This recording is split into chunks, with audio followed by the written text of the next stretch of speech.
le monde de la littérature est en deuil.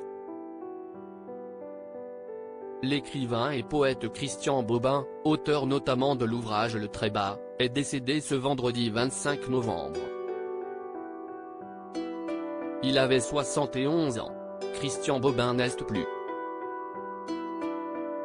L'écrivain français est décédé ce vendredi 25 novembre à l'âge de 71 ans, a annoncé sa maison d'édition Gallimard sur les réseaux sociaux. Les éditions Gallimard ont l'infinie tristesse d'annoncer le décès de Christian Bobin à l'âge de 71 ans. Nous partageons l'immense peine de sa famille et de ses proches.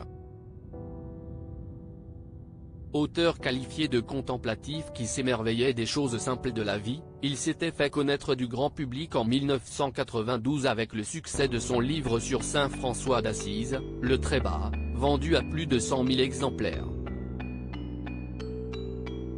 En octobre dernier, il publiait son ultime roman, Le Muguet Rouge, ainsi qu'une anthologie d'œuvres choisies, intitulée Les différentes régions du ciel.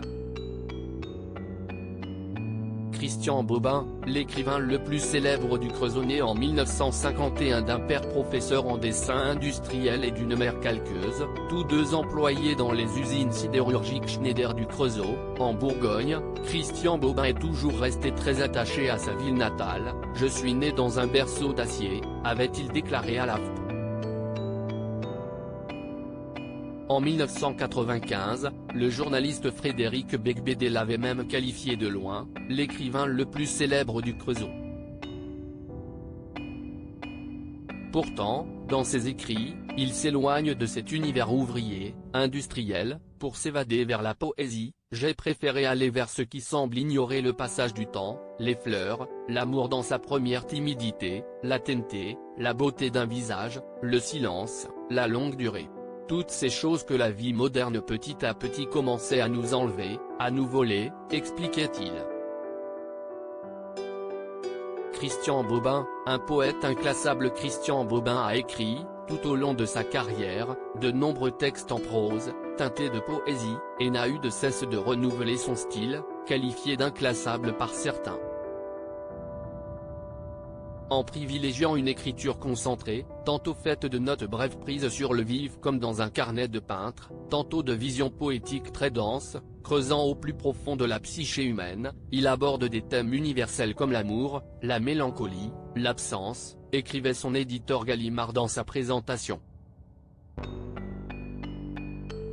L'écrivain, lui, rêvait que les livres ne soient jamais maltraités, comme certains qui, aujourd'hui sur les tables, ressemblent, à la lettre, à des paquets de lessive. Je rêve que les livres soient beaux de part en part. L'annonce de sa disparition ce vendredi a suscité de nombreux messages d'hommage sur les réseaux sociaux. Article écrit en collaboration avec 6 Médias.